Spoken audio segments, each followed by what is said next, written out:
Dunkerque, Dunkirk, une évacuation sous pression allemande. Dunkerque, le film qui laisse sans voix.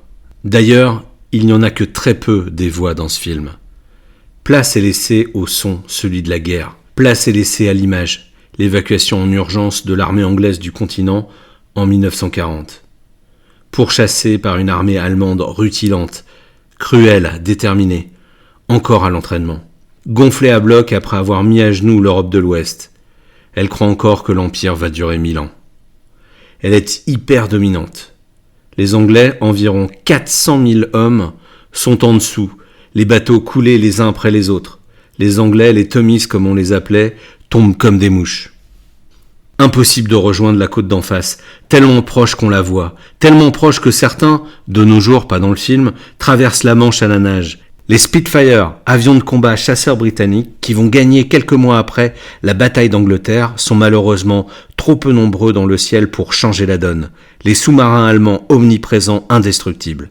Les navires de guerre anglais ne peuvent passer qu'un par un, mais sont souvent coulés, laissés seuls à la proie des torpilles et des bombardiers. Bonjour l'ambiance.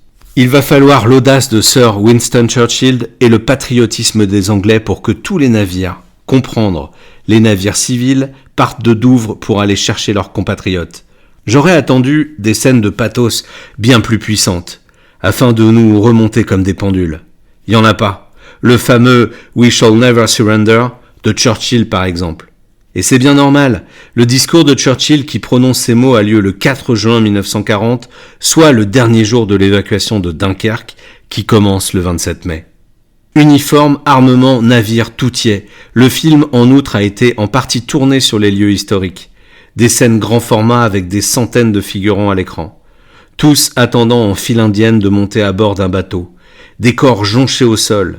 85% des hommes présents arriveront à rejoindre l'Angleterre. C'est beaucoup, mais cela laisse 60 000 hommes morts ou prisonniers et des Français qui voulaient aussi rejoindre pour continuer à se battre.